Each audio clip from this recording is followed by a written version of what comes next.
Hi friends, welcome to SJ tutorials daily current affairs. ఈరోజు వార్తల్లో ఉన్న అంశాలలో మనకు కాంపిటేటివ్ ఎగ్జామ్స్కి అవసరమయ్యే వాటిని గురించి ఇప్పుడు మనం చూద్దాం. సో అందులో మొదటిగా చూస్తే ఈరోజు నేను నిన్న అడగబడిన క్వశ్చన్కి రైట్ ఆన్సర్ని చూసేసి మనం ఈరోజు కరెంట్ అఫైర్స్లోకి వెళ్ళిపోదాం. సో నిన్న అడిగిన క్వశ్చన్ ఏంటంటే మగ మేళా ప్రతి సంవత్సరం జరిగే ఈ మతపరమైన జాతర ఏ రాష్ట్రానికి సంబంధించింది అని అడిగాను. సో దీని రైట్ ఆన్సర్ వచ్చేసి ఉత్తరప్రదేశ్ రాష్ట్రంలో జరుగుతుంది. ఓకే, సో ఈరోజు కరెంట్ అఫైర్స్లో ఫస్ట్ టాపిక్ చూస్తే చూడండి, India UK. India and United Kingdom ఈ రెండు దేశాలు కలిసి so meet on sustaining food production under environment stress. So దీనిపైన ఈ కాన్సెప్ట్ పైన sustaining food production under environment stress పైన ఒక వర్క్షాప్ని నిర్వహించాయి రెండు దేశాలు సంయుక్తంగా. సో ఇది వర్చువల్గా జరిగిన ఒక వర్క్షాప్. ఓకే, సో ఇప్పుడు దీనిలోని అంశాలు ఏంటి, దీంట్లో వాళ్ళు దేని గురించి అసలు ఈ వర్క్షాప్ని కండక్ట్ చేశారనేది చూద్దాం. సో దీంట్లో రెండు దేశాల నుండి కూడా, అంటే యూకే నుండి అండ్ ఇండియా నుండి రెండు సంస్థలు పాల్గొన్నాయి. సో వాటిల్లో ఇండియా నుండి చూస్తే మనకు national agri food biotechnology institute. National agri food biotechnology institute ఇది ఎక్కడుందంటే మొహాలీలో ఉంటుంది. ఇది మన దేశం నుండి దీంట్లో పాల్గొంది. ఇది దేని కిందికి వస్తుంది అంటే మన దేశంలో ఉన్న డిపార్ట్మెంట్ ఆఫ్ బయోటెక్నాలజీ ఇది గవర్నమెంట్ సంస్థ. సో దీని పరిధిలోకి ఈ national agri food biotechnology institute వస్తుంది. ఇది పార్టిసిపేట్ చేసింది ఈ వర్క్షాప్లో ఫ్రమ్ ఇండియా. అండ్ నెక్స్ట్ అలాగే యూకే నుండి చూస్తే చూడండి, యూనివర్సిటీ ఆఫ్ బర్మింగ్హామ్ అనే ఈ యూనివర్సిటీ యూకే నుండి దీంట్లో పార్టిసిపేట్ చేసింది. సో దానికి ఎవరు సపోర్ట్ చేస్తారు అంటే అక్కడ దీన్ని సపోర్ట్ చేసిన వారు Newton Baba fund and British council వారు ఈ యూనివర్సిటీ ఆఫ్ బర్మింగ్హామ్కి సపోర్ట్ చేశారు దీంట్లో పార్టిసిపేట్ చేయడానికి. వీళ్ళు పార్టిసిపేట్ చేసిన వీళ్ళు రెండు ఇండియా నుంచి అండ్ యూకే నుండి. మరి దీంట్లో వీళ్ళు చర్చించుకున్న ముఖ్యమైన అంశాలు ఏంటి అనేది చూస్తే మనం, సో దీంట్లో చూస్తే ముఖ్యంగా సౌత్ ఏషియన్ కంట్రీస్ గురించి వీళ్ళు మాట్లాడారు. సౌత్ ఏషియన్ కంట్రీస్ అంటే సౌత్ ఏషియన్ అంటే ఏమొస్తాయి, ఇండియా, పాకిస్తాన్, శ్రీలంక, బంగ్లాదేశ్. సో ఇలా సౌత్లో ఉన్న దేశాలు కొన్ని, ఏషియాలో సౌత్లో ఉన్న దేశాలకు సంబంధించి అక్కడ ఉన్న వ్యవసాయ భూముల గురించి వీళ్ళు చర్చించారు. ఎందుకంటే ఇది సస్టైనింగ్ ఫుడ్ ప్రొడక్షన్కి సంబంధించింది. సో ఫుడ్ ప్రొడక్షన్ ఎక్కడ వస్తుంది, వ్యవసాయ భూముల్లోనే వస్తుంది. సో అందుకే వ్యవసాయ భూములపైన సౌత్ ఇండియాలో అండ్ ముఖ్యంగా ఈ సౌత్ ఇండియాలో అతిపెద్ద దేశమైన భారత్లో ఉన్న వ్యవసాయ భూములపైన వీళ్ళు చర్చించారు. అయితే వాళ్ళు చర్చల్లో తీసుకున్న ముఖ్యాంశాలు వచ్చేసి వరల్డ్ బ్యాంక్ లెక్కల ప్రకారం భారతదేశంలో 2018 వరకు చూస్తే మొత్తం వ్యవసాయ భూమి 43.18గా ఉంది. సో 43.18% వ్యవసాయ భూమి ఉంది భారతదేశంలోని మొత్తం ల్యాండ్లో 43.18. సో ఇది మనకి ఇప్పుడు ఎక్కువ అనిపిస్తుండొచ్చు, అంటే దేశం మొత్తంలో 43.18 ఉందా అని. కానీ ఇది మనం 1970 నుండి చూస్తే తగ్గుతూ వస్తుంది. 1970 నుండి డిక్లైన్ అవుతూ వస్తుంది, తగ్గుతూ వస్తుంది. అంటే అంతకుముందు మోర్ దాన్ 50% వ్యవసాయ భూమి మన దేశంలో ఉండేది. సో ఎందుకు తగ్గింది మరి మన దేశంలో ఈ 1970 తర్వాత నుండి ఎందుకు వ్యవసాయ భూమి తగ్గుకుంటూ వచ్చింది అంటే తెలుసు మనకు, ఇండస్ట్రియల్ రెవల్యూషన్ అనేది ఇండియాలో ఎక్కువైంది. సో ఇండస్ట్రీస్ ఎక్కువగా వచ్చాయి. అలాగే రియల్ ఎస్టేట్ అనే దానివల్ల కూడా వ్యవసాయ భూములు తగ్గుతున్నాయి. అండ్ అలాగే సిటీస్ విస్తరణ వల్ల, నగర విస్తరణల వల్ల, సిటీస్ ఎక్స్పాన్షన్ వల్ల కూడా వ్యవసాయ భూములు అనేది తగ్గిపోతున్నాయి. సో ఇలా తగ్గడం అనేది మంచిది కాదు. సో ఇక ముందు కూడా తగ్గకుండా ఇలానే వ్యవసాయ భూముల్ని కాపాడుకుంటూ సో ఫుడ్ ప్రొడక్షన్ అని పెంచుకోవాలి అని చెప్పేసి ఇక్కడ ఈ వర్క్షాప్లో వీళ్ళు డిస్కస్ చేశారు. సో మనం చూడండి, ఇది ఇండియా యూకే. మనకి ఎగ్జామ్ పాయింట్ ఆఫ్ వ్యూ ఎలా అడుగుతారంటే 2022 జనవరిలో సో ఇండియాకి మరియు ఏ దేశానికి sustaining food production under environment stress పైన వర్క్షాప్ జరిగింది అని అంటారు. So India and UK. So నిన్నటి వీడియోలో కూడా మనం ఒకసారి గుర్తు తెచ్చుకుంటే, నేను ప్రీవియస్ వీడియోలో ఈ ఇండియా యూకేకి సంబంధించి ఇంకొక పాయింట్ కూడా చెప్పాను. సో భారతదేశంతో ఈ యూకే వారు సో దీని ఫుడ్ ప్రొడక్షన్ పైననే ఇంకొక విషయంలో కూడా, అంటే మనకు ఎక్స్పోర్ట్స్ అండ్ ఇంపోర్ట్స్లో రాబోయే 2030 వరకు ఇప్పుడు $50 బిలియన్ ఉన్న ఈ ఇంపోర్ట్ అండ్ ఎక్స్పోర్ట్ ట్రేడ్ని $100 బిలియన్ డాలర్స్కి పెంచుకోవాలని 2030 వరకు అని చెప్పేసి వీళ్ళు ఒక టార్గెట్ పెట్టుకున్నారు. ఎవరు? యూకే అండ్ ఇండియా వాళ్ళ మధ్యలో ఇంపోర్ట్ ఎక్స్పోర్ట్స్ పెరగాలని. సో అంటే మనకు చూడండి, ఇండియా అండ్ యూకే అంటే మనకు గుర్తు రావాల్సింది ఏంటి అంటే food and agriculture.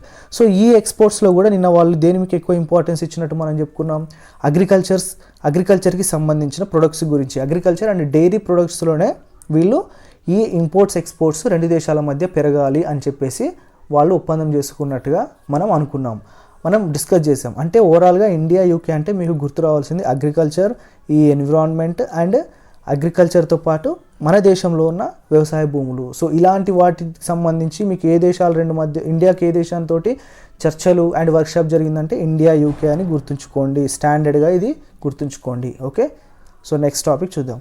So next topic అలాంటిదే, ఇంతకుముందు లాంటిదే. ఇందాక ఇండియా యూకే మధ్యలో మన వ్యవసాయం అండ్ అగ్రికల్చర్ గురించి డిస్కస్ చేసుకున్నట్టు ఇప్పుడు ఇండియా అండ్ ఇజ్రాయెల్ మధ్యలో I4F అనే ఒక అగ్రిమెంట్ జరిగింది. I4F అనే ఒక అగ్రిమెంట్. ఈ I4F అంటే ఏంటి అనేది చూస్తే చూడండి, I4 అని ఉంది కదా ఇక్కడ, దాని ఫుల్ అబ్రివేషన్ వచ్చేసి India and Israel industries R&D and technological innovation fund. అందుకే దీన్ని ఏమంటున్నారు ఇక్కడ చూడండి, 4 Iలు వచ్చాయి, 1 2 3 అండ్ ఇక్కడ 4, కాబట్టి 4 Iలు ఉన్నాయి. కాబట్టి ఈ మొత్తం ఈ టర్మ్లో చూడండి క్లియర్గా, ఈ టర్మ్లో India 1 I, Israel is I, industries అనేది ఒక I అండ్ ఇన్నోవేషన్ అనేది ఒక I. సో ఫైనల్గా ఉంది ఫండ్. అందుకే దీన్ని ఏమంటున్నారంటే I4F. సో చాలా ఇంపార్టెంట్, మీకు డైరెక్ట్ ఎగ్జామ్లో దీని అబ్రివేషన్ అడగచ్చు, దీని అర్థం అడగచ్చు, లేకుంటే I4F ఏ రెండు దేశాలకు సంబంధించిందని కూడా అనొచ్చు. సో అంటే మనకు ఇండియా అండ్ ఇజ్రాయెల్ అనేది గుర్తు రావాలి. సో ఇజ్రాయెల్ అంటే మనకు గుర్తొచ్చేది ఏంటి? సో ఇన్నోవేషన్లో వాళ్ళు చాలా అడ్వాన్స్డ్గా ఉంటారు, R&Dలో. సో ఇక్కడ కూడా అదే కాన్సెప్ట్, రీసెర్చ్ అండ్ డెవలప్మెంట్లో రెండు దేశాల మధ్య ఇండియాకి అండ్ ఇజ్రాయెల్కి $5.5 మిలియన్ 3 ఒప్పందాలు జరిగాయి. ఓకే, 3 R&D ప్రాజెక్ట్స్కి సంబంధించిన ఒప్పందానికి సంబంధించిన ఆమోదం జరిగింది. ఎంత దీని విలువ? $5.5 మిలియన్.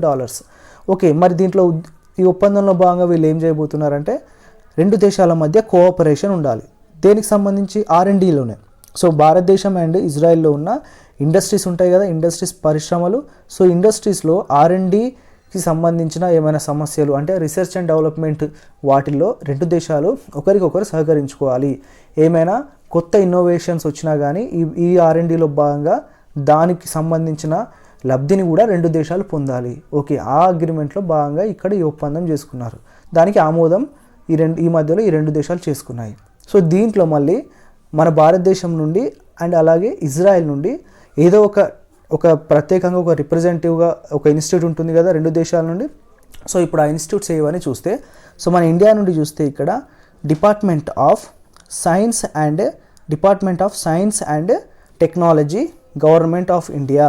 సో ఇది మన భారతదేశం నుండి ఈ R&Dలో పార్టిసిపేట్ చేయబోతున్న సంస్థ. అండ్ అలాగే ఇజ్రాయెల్ నుండి చూస్తే ఇజ్రాయెల్ ఇన్నోవేషన్ అథారిటీ IIA, ఇది గవర్నమెంట్ ఆఫ్ ఇజ్రాయెల్ తరపున ఈ R&Dలో ప్రభుత్వాల తరపున పార్టిసిపేట్ ఉంటున్న రిప్రజెంటేటివ్స్ ఈ రెండు. ఓకే కదా.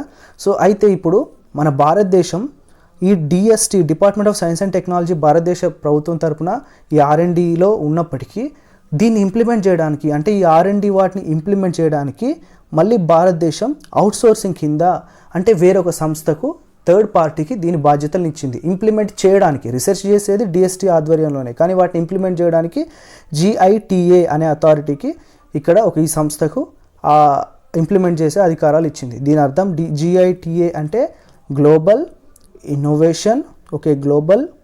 Innovation technology alliance. సో ఇది ఒక నాన్ ప్రాఫిట్ ఆర్గనైజేషన్ అనమాట. సో ఇది ముఖ్యంగా ఏంటంటే దేశాల మధ్య, అంటే ఇండియాకు వేరే దేశాల మధ్య ఇలాంటి R&D, రీసెర్చ్ అండ్ డెవలప్మెంట్కి సంబంధించిన వీటిని ఇంప్లిమెంట్ చేయడానికి ప్రత్యేకంగా ఉన్న ఇది ఒక సంస్థ. ఓకే, సో దీనికి ఇప్పుడు మన వాళ్ళు అప్పచెప్పారు. దీని ద్వారానే అన్నీ జరుగుతాయి, ఇంప్లిమెంటేషన్స్ అన్ని R&Dకి సంబంధించినవి. అండ్ ఇదే కనుక మనం ఇజ్రాయెల్ నుండి చూస్తే వాళ్ళు డైరెక్ట్గా IIA, ఇజ్రాయెల్ ఇన్నోవేషన్ అథారిటీనే వాళ్ళు ఇంప్లిమెంట్ చేయడానికి అండ్ గవర్నమెంట్ సంస్థ రెండింటికి, గవర్నమెంట్ తరఫున పార్టిసిపేట్ చేయడానికి అండ్ ఇంప్లిమెంట్ చేయడానికి దీన్నే వాళ్ళు వాడుకుంటున్నారు. దీనికే అధికారాలు ఇచ్చారు. ఓకే, ఇది చాలా ఇంపార్టెంట్. ఇంటర్నేషనల్ పరంగా చూస్తే రెండు అంశాలు మాట్లాడుకున్నాం, ఇండియా అండ్ యూకే అండ్ అలాగే ఇండియా అండ్ దీంట్లో ఇజ్రాయెల్. ఈ రెండు భారతదేశానికి ఇతర దేశాలతో ఉన్న సంబంధాలకు సంబంధించిన అంశాలు. అండ్ నెక్స్ట్ చూస్తే మనం నెక్స్ట్ టాపిక్ చూద్దాం. సో చూడండి, మళ్ళీ ఇండియాకు మరొక దేశంతో ఉన్న అంతర్జాతీయ సంబంధాలపైన ఇది కూడా టాపిక్. సో ఇవన్నీ ఈ వీక్లో, ఈ లాస్ట్ 1 వీక్లో వచ్చిన అంశాలు ఇవన్నీ. ఇవేవో మనకు కొన్ని పేపర్స్లో, రెగ్యులర్ న్యూస్ పేపర్స్లో రావు, కాకపోతే ప్రత్యేకంగా వీటిని మనం సెర్చ్ చేసి మన భారతదేశానికి ఇతర దేశాలతో ఉన్న సంబంధాల గురించి తెలుసుకొని మీ ముందుకు ఈ క్వశ్చన్స్ అనేది తీసుకొచ్చాను.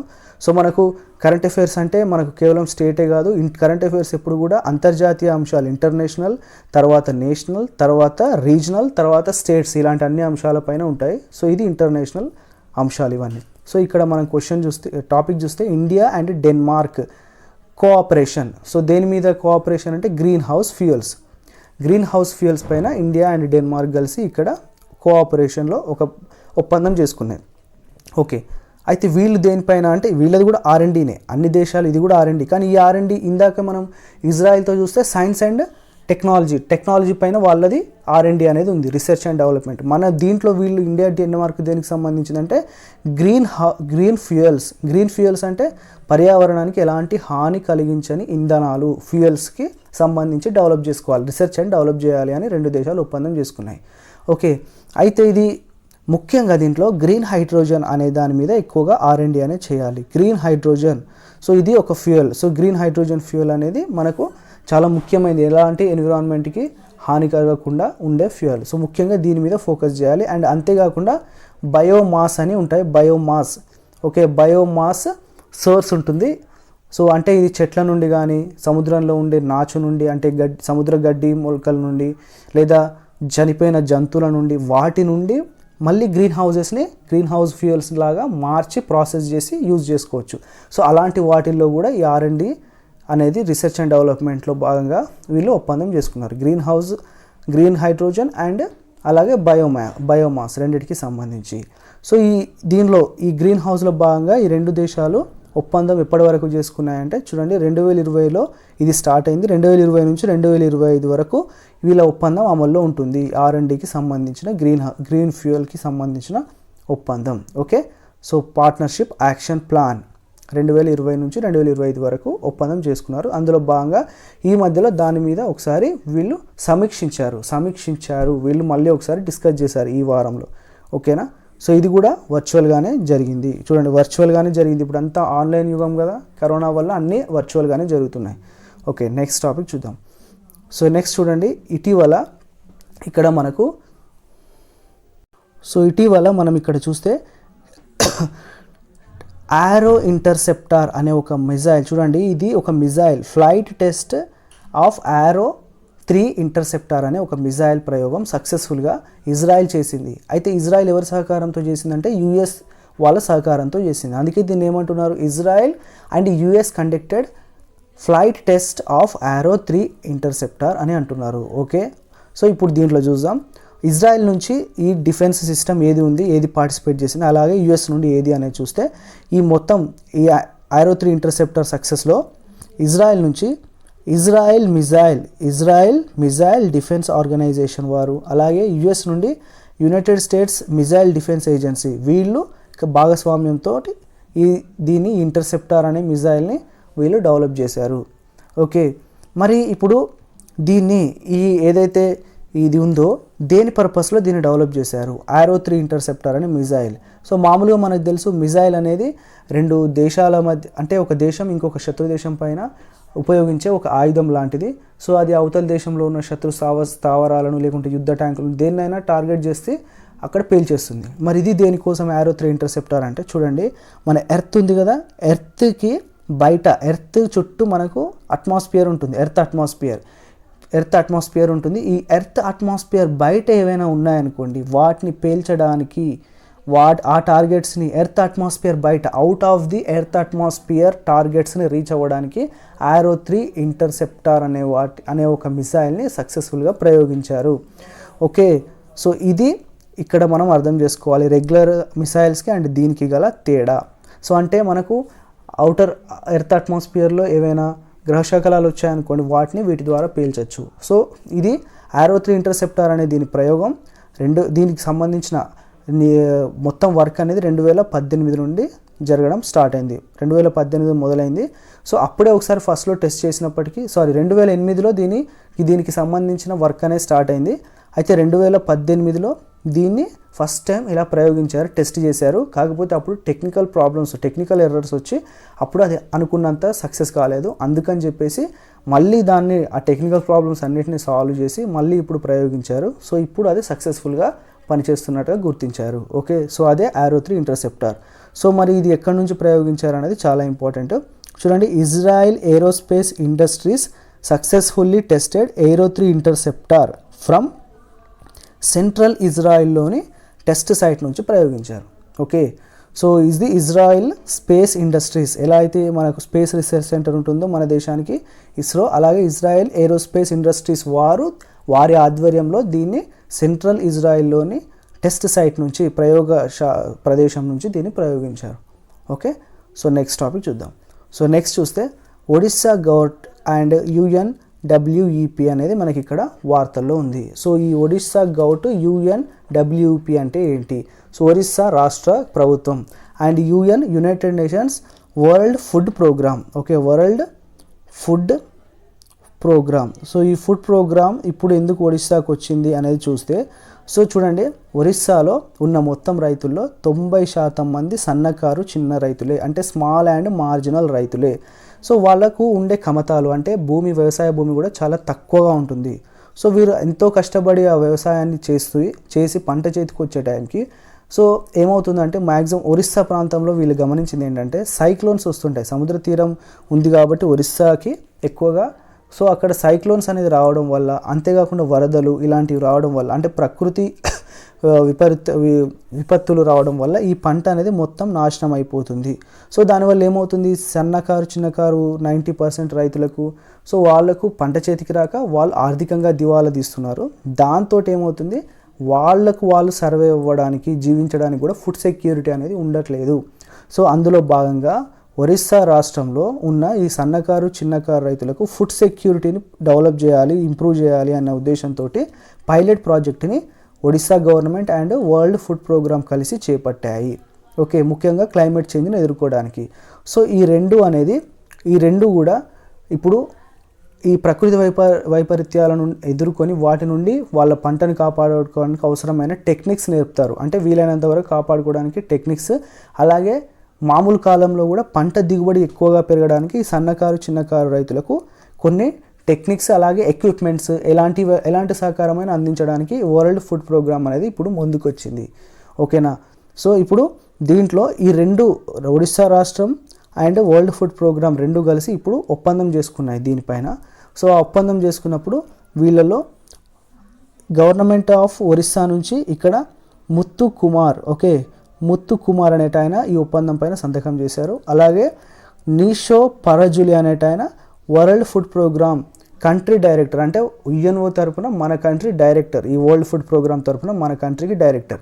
సో వీళ్ళిద్దరూ ఇప్పుడు ఈ ఒప్పందం పైన సంతకం చేసుకున్నారు. ఇది పైలట్ ప్రాజెక్ట్ మాత్రమే. ఇది సక్సెస్ అయితే దీన్ని బట్టి తెలుసుగా, పైలట్ ప్రాజెక్ట్ అంటే ఏదైనా ఒక ప్రోగ్రామ్ తీసుకొచ్చేటప్పుడు ఫస్ట్ టైం దాన్ని ఇంప్లిమెంట్ చేస్తారు, ఎంతవరకు సక్సెస్ అవుతుంది చూడడానికి. సో అలాంటిది ఇది. సో ఇది తర్వాత సక్సెస్ అయితే ఇంకా ఎక్స్పాండ్ చేస్తారు. సో ఇది మెయిన్ పర్పస్ మనకు ఎగ్జామ్ పాయింట్ ఆఫ్ వ్యూలో దేనికి సంబంధించింది అంటే ఫుడ్ సెక్యూరిటీ. సో దేని నుండి కాపాడుకోవడానికి, క్లైమేట్ చేంజ్ నుండి రైతులు, సన్నకారు చిన్నకారు రైతులు వ్యవసాయాన్ని కాపాడుతూ వాళ్ళకి ఫుడ్ సెక్యూరిటీ ప్రొవైడ్ చేయడానికి తీసుకురాబడిన ఒక ఒప్పందం. ఓకే, అండ్ ఇంకా వరల్డ్ ఫుడ్ ప్రోగ్రామ్ గురించి చూస్తే ఇది UNOలో ఒక బాడీ, ఓకే, ఐక్యరాజ్య సమితిలో ఒక బాడీ. ఇది 1961లో ఏర్పాటు చేయడం జరిగింది. దీని హెడ్ క్వార్టర్ ఎక్కడ ఉంది అంటే రోమ్లో ఉంది. ఓకే, రోమ్లో ఉంది. రోమ్ ఎక్కడ ఉంది తెలుసుగా మనకు, ఇటలీలో ఉంది రోమ్. ఓకే, సో ఇది దీని బ్యాక్గ్రౌండ్. సో ఇక నెక్స్ట్ టాపిక్ చూద్దాం. సో నెక్స్ట్ టాపిక్ చూస్తే ఇక్కడ మనకు first oxygen 18 plant in India. Okay, so చూడండి, ఆక్సిజన్ 18 ప్లాంట్ అనేది ఒకటి భారతదేశంలో నిర్మించడం జరిగింది. ఇది భారతదేశంలో ఫస్ట్. ఓకే, అండ్ ప్రపంచంలో 7వది. అంటే ఇప్పటివరకు 7 దేశాల్లోనే ఇలాంటి ప్లాంట్స్ ఉన్నాయి. అది ఇప్పుడు ఇండియాలో ఫస్ట్ అండ్ ప్రపంచంలో 7వది. సో ఇక ఇది ఎక్కడ నిర్మించారు అనేది ఒకసారి చూద్దాం. ఇది మన తెలంగాణ రాష్ట్రంలోనే. ఓకే, చూడండి, మన తెలంగాణ రాష్ట్రంలోనే దీన్ని నిర్మించారు. ఎక్కడ అంటే మనుగూరులో. ఓకే, మనుగూరు ఉంది కదా, కొత్తగూడెం జిల్లా ఏదైతే ఉందో కొత్తగా ఏర్పడిన దాంట్లో మనుగూరులో ఉంది. సో ఈ మనుగూరులో ఇంతకుముందు కూడా ఇంకొక దానికి ఫేమస్ ఇక్కడ హెవీ వాటర్ ప్లాంట్ ఉంది. హెవీ భారజల కేంద్రం అంటారు, హెవీ వాటర్ ప్లాంట్ ఉంది. సో ఈ హెవీ వాటర్ ప్లాంట్లోనే ఇంకొక కొత్త ప్లాంట్ని వీళ్ళు నిర్మించారు. 2016 నుండి దీని నిర్మాణ పనులు స్టార్ట్ చేస్తే ఈ మధ్యలో ఇది సక్సెస్ఫుల్గా దీని నిర్మాణం జరిగిపోయినట్టుగా ధృవీకరించారు. సో ఇది హెవీ వాటర్ ప్లాంట్. అదే ప్లాంట్లో పక్కన ఇంకో ప్లాంట్ నిర్మించారు. 2016 నుండి దీని నిర్మాణం స్టార్ట్ అయింది. అయితే మరి దీని యొక్క ప్రత్యేకత ఏంటి, దీని యొక్క ప్రాముఖ్యత ఏంటి అనేది చూస్తే చూడండి, ఆక్సిజన్ 18 అంటున్నాం అంటే ఇది ఆక్సిజన్కి రిలేటెడ్ ఐసోటోపే. సో ఆక్సిజన్ ఐసోటోపే. సో కానీ దీనికి మామూలు వేరే ఆక్సిజన్లకు తేడా ఏంటి అనేది చూస్తే ఈ ఆక్సిజన్లో మనకు ఈ ఆక్సిజన్ 18 ఐసోటోప్లో నార్మల్ వాటర్లో తీసుకుంటే 0.204% ఉంటుంది. ఏది ఆక్సిజన్ 18 ఐసోటోప్ అనేది నార్మల్ వాటర్లో. ఓకే, సో దీన్ని ఏం చేస్తారంటే వీళ్ళు ప్రాసెస్ చేసి డిఫరెంట్ టెక్నికల్ ప్రాసెస్ చేసి ఈ నార్మల్ వాటర్లో ఉన్న 0.204 ఆక్సిజన్ 18ని 95.5%కి రైజ్ చేస్తారు దీన్ని. ఓకే, సో చూడండి ఎక్కడ 0.204 ఎక్కడ 95, ఈ స్థాయికి దాని భారజలం దాంట్లో వెయిట్ అనేది పెంచుతారు. ఆక్సిజన్ 18 అనే ఐసోటోప్ అనే వెయిటేజ్ని నార్మల్ వాటర్లో బాగా ఇంప్రూవ్ చేస్తారు ఈ టెక్నికల్ ప్రాసెస్ యూజ్ చేసి ఈ ప్లాంట్లో. ఓకే, సో మరి ఇలా చేయడం వల్ల ఏంటి లాభం, అసలు ఎందుకు ఇలా చేస్తున్నారంటే సో దీనివల్ల ముఖ్యంగా ఏంటంటే చూడండి ఇక్కడ మనకు పొజిట్రాన్ ఎమిషన్ టోమోగ్రఫీ అని కనిపిస్తుంది. PET, దీని షార్ట్లో PET అంటాం, పొజిట్రాన్ ఎమిషన్ టోమోగ్రఫీ. ఇది ముఖ్యంగా ఈ టెక్నాలజీ, ఈ టోమోగ్రఫీ అంటే ఏంటి అంటే స్కానింగ్లో ఉపయోగపడుతుంది. ఓకే, మనిషికి మన హ్యూమన్ బాడీలో సెల్స్ ఉంటాయి కదా, కణాలు, ఈ సెల్స్ పనితీరు, సెల్స్ యొక్క జీవక్రియ అవన్నీ తెలుసుకోవడానికి ఉపయోగపడే వన్ ఆఫ్ ద టెస్టే ఈ PET, positron emission tomography. So ఈ PETలో ఈ ఆక్సిజన్ 18 ఐసోటోప్ అనేది ఉపయోగపడుతుంది. అర్థమైంది అనుకుంటున్నా. దీని అప్లికేషన్ ఎక్కడుందంటే ఈ టోమోగ్రఫీలో ఉంది. అంతేకాకుండా ఈ ఆక్సిజన్ 18 అనే దాన్ని ఇప్పుడు క్యాన్సర్ ట్యూమర్స్ ఉంటాయి కదా, గడ్డలు, క్యాన్సర్ గడ్డలు, వీటిని ఖచ్చితత్వంతో అసలు అది క్యాన్సర్ ట్యూమర్ లేదా నార్మల్ ట్యూమరా అని తెలుసుకోవడానికి, అలాగే క్యాన్సర్ ఏ దశలో ఉంది అని తెలుసుకోవడానికి, సో ఇలాంటి వాటన్నిటికీ కూడా ఈ ఆక్సిజన్ 18 ఐసోటోప్స్ యూజ్ చేయడం జరుగుతుంది. సో దానికి సంబంధించిన ప్లాంట్ మన దేశంలోని, మన రాష్ట్రంలోని మనుగూరులో దీని నిర్మాణం జరిగింది. ఓకేనా. సో ఇవి ఈరోజు వీడియోలో మనం డిస్కస్ చేసుకున్న అంశాలు. ఇవన్నీ దాదాపుగా ఇంటర్నేషనల్, భారత్ అండ్ అంతర్జాతీయ స్థాయిలో రిలేషన్స్ పైన ఎక్కువగా మనం డిస్కస్ చేసాం. సో నెక్స్ట్ వీడియోలో మళ్ళీ మనం కలుద్దాం. Thank you for watching the entire video and all the best.